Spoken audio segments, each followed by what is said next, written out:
on accueille Cédric Cizère. Parti.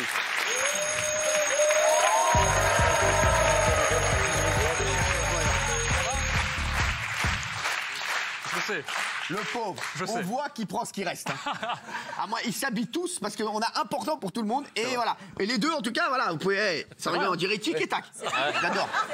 On m'a dit non, mais prends en rouge brique, c'est bien. J'ai dit c'est dégueulasse, mais voilà. Rouge brique, c'est dégueulasse. Au moins lundi, c'est fait. Tout te va, toi. Merci beaucoup, c'est gentil. Alors, Johnny Hallyday disait que pour réussir un spectacle, il fallait soigner son entrée et sa sortie. Et en télé, c'est pareil. C'est pareil, c'est important de bien finir son émission. Alors, je me suis intéressé aux différentes manières de conclure les émissions selon les animateurs, vous voyez. J'adore. Et une fois de plus, ici, ça n'a rien à voir avec les autres chaînes. En gros, il n'y a que chez nous qu'on voit ça.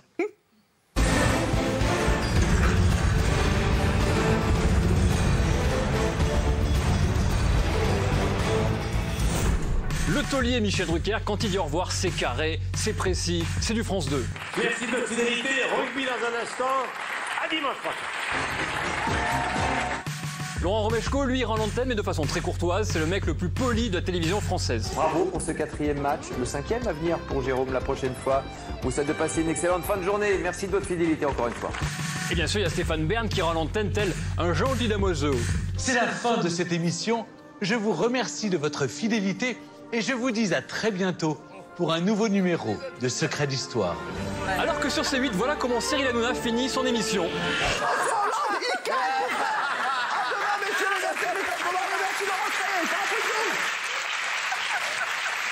C'est vrai. Beaucoup de gens m'en ont parlé. Non, mais franchement, beaucoup de gens m'en ont parlé de ça. C'est quoi cette fin d'émission ? Tout le monde m'a dit, les gens m'arrêtent dans la rue, ils disent François Hollande dit Ken. Non, mais je te jure que c'est vrai, mais c'est un truc de ouf. Mais vous étiez halluciné, donc vous avez dit je préfère arrêter tout de suite. On arrête là, même la direction de la chaîne m'a dit t'as eu raison. Je te jure, il m'a dit on n'attendait plus rien de cette émission, ça y est, terminé, on a eu l'info du jour, ça y est. Je comprends, donc c'est incroyable. Incroyable. Je suis halluciné moi aussi. Alors attention, ça fait maintenant 6 mois déjà qu'Éric Nolot a rejoint Touche pas mon poste. Eh ouais, c'est bon. 6 mois. C'est fort. Alors il s'habitue à l'émission et il a compris qu'il ne fallait pas trop s'attacher aux nouveaux chroniqueurs. Mais il a encore du mal à s'adapter à ce que vous appelez la darka. Si, il a encore du mal. Il se retrouve un peu tiraillé entre admiration pour vous et consternation. C'est pour ça qu'on avait pas regardé. Exactement ça. C'est ça, hein, absolument. Mais joli en vous parce que justement on va voir la tête à Nono tout de suite. Ah, merde.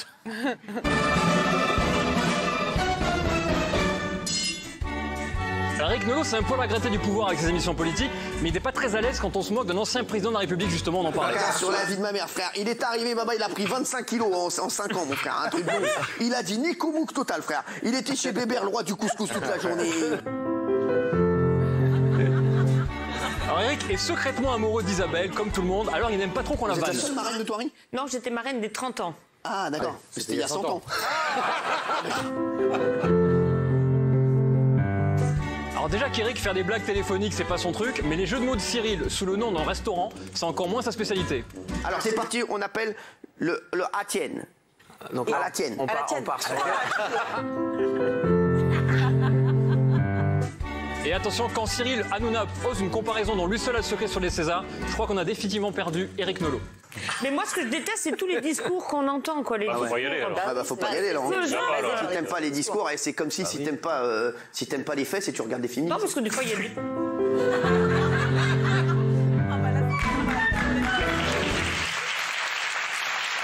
Il est bien ici, il est bien. Il est bien sûr. Ah, t'es content. C'est une nouvelle famille. Ah, mon Eric, t'es bien Avec ici. des mecs bizarres comme dans toutes les familles. Non, c'est ça, bah oui. Non, mais ça va mieux avec Eric. Hein. Non. Quand ça va pas mieux, je vous donne plus les mots qu'il m'envoie. Ah oui. Voilà, c'est pour ça que ça s'est arrangé. Vous allez me les donner. Hein. Oui. D'accord. Allez. Alors pour vous, Cyril, c'est qui la chroniqueuse la plus sexy de TPMP? Bah, c'est franchement les quatre de ce soir. Si, il y a Benaïm, il y a Kelly, il y a Isabelle. C'est 4 styles différents et c'est 4 vraiment. Je dis, c'est 4 univers. D'accord. Et Fanny, elle devait pas revenir. Ah ben oui, Fanny va revenir, bien sûr. Et quand? Pour l'instant, elle va revenir. Elle m'a laissé un message, elle m'a dit je reviendrai quand Jean-Michel quittera l'émission. Bon, il y a le temps. Non, mais vous êtes les 4, franchement, magnifiques. Voilà, je vous le dis. Voilà, les 4 après, fantastiques. bien sûr, si je devais partir un mois avec une en vacances, le choix est vite fait. C'est Isabelle. Quoi, Isabelle? Ouais, c'est Non, Isabelle. c'est pas Isabelle. Pourtant, c'est celle qui émoustille le plus les gens, c'est Isabelle Morini-Bosse, que je pense qu'en 6 ans d'émission, elle a roulé plus de pelles que Maxime Guény dans toute sa vie. C'est incroyable. Ouais, c'est vrai. Franchement. Chroniqueur, chroniqueuse, invité, j'ai même pas réussi à compter le nombre de personnes qui ont eu la chance de se retrouver avec son rouge à lèvres plein la bouche. Mais non, mais j'adore. Mais c'est fou. J'adore. Il y a plus de passages qu'au salon de l'étudiant. C'est vrai. C'est incroyable. Non, mais elle galoche encore plus souvent qu'elle fait les doigts d'honneur, alors j'ai voulu faire un petit récapitulatif. Voici Isabelle Morini-Bécotte.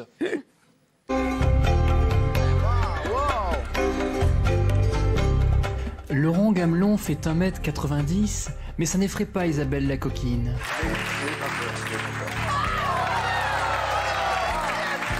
Vous avez kiffé ou pas? Oui. Qu'est-ce que je vais prendre à la maison, putain? Ah bah oui, bah... Isabelle aime tous les styles d'hommes, aussi bien ceux d'1m90 que ceux d'1m10. Isabelle kiffe les petits, mais aussi les petits jeunes.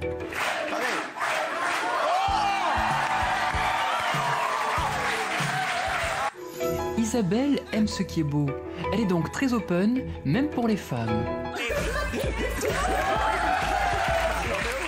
je préfère qu'on incite à l'amour plutôt qu'à la haine. Oh là là. Aucun homme ne lui résiste. Quand elle s'attaque à une forteresse imprenable, elle est prête à se grimer pour faire tomber le plus bel et faible de la bande.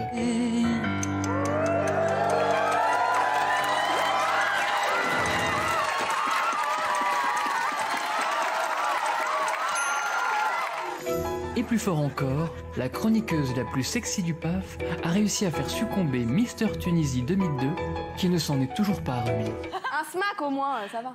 Panna Cotta. Oh, j'ai kiffé et franchement, le dentier n'est pas gênant. Non, mais...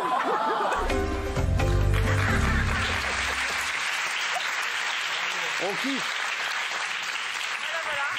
C'est vrai, Isabelle Morini-Bosse, c'est une mezouza, t'es obligé de l'embrasser sans rigoler. C'est un truc de fou. Elle arrête pas. C'est un truc de ouf. Alors... Ça, vous aimez, hein, vous aimez l'amour. Vous aimez l'amour. On va dire. Ça, vous aimez l'amour, sans rigoler, c'est vrai. Ah, mon bébé. Oui, oui. Hein, ça... ouais, voilà, merci, laisse-la. Ouais, elle n'a pas envie de répondre, c'est pour ça. Alors, jeudi, c'était Touche pas à mon poste, le jeu de la grosse rigolade. Ah, ça, le programme qui a battu le record du nombre d'émissions le plus long du monde. Alors, vous organisez un concours entre chroniqueurs anonymes pour intégrer la bande de la grosse rigolade. Exactement. Et c'est vrai que la star de la soirée, c'était une certaine Audrey. Elle a tout donné, malheureusement pour elle, chaque chute est tombée à plat. Et vous, Cyril, vous êtes sympa. Vous avez essayé de l'aider. Et tous ses collègues aussi, tous vos collègues ont essayé de l'aider parce qu'ils voulaient tous la pécho. Ça se voyait. C'est incroyable. Alors, elle a été victime de ce qu'on appelle désormais la Chantal là-dessous, avec des moments de silence et de flottement que j'avais jamais vu à la télé. Voici la mini-rigolade. La pauvre Audrey était assise à la place donc maudite de Chantal là-dessous et surtout d'Isabelle Morini-Bosque. Et là, malheureusement, on aurait dit Stéphane Guivarch à la Coupe du Monde 98, pas une dedans. Écoute, c'est un petit feu, je vais voir son daron. Écoute, il dit j'aimerais bien avoir 5 €, tu peux me les prêter, papa? Et là, il dit non, 4 €, 3 €, tu fais quoi avec? 2 €, tu vas t'acheter quoi?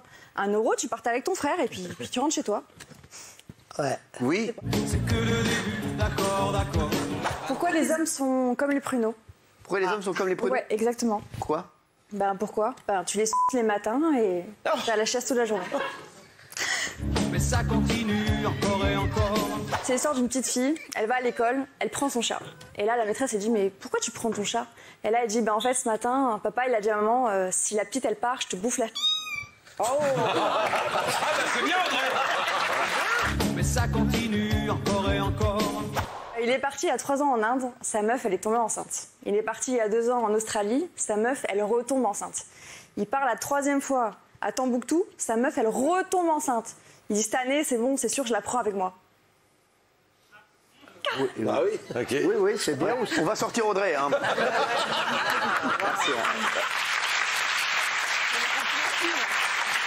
Elle a essayé, on l'embrasse, Audrey, elle a essayé. Pas évident, hein. Il faut essayer, faut tenter les choses. Alors pour finir, comme d'habitude, je vous ai fait un petit résumé du prime de jeudi avec une chose que vous aimez beaucoup, puisqu'à propos de mon idole absolue, qui était juste sur votre droite, Boudère bien sûr, c'est le 50 secondes inside. Ah.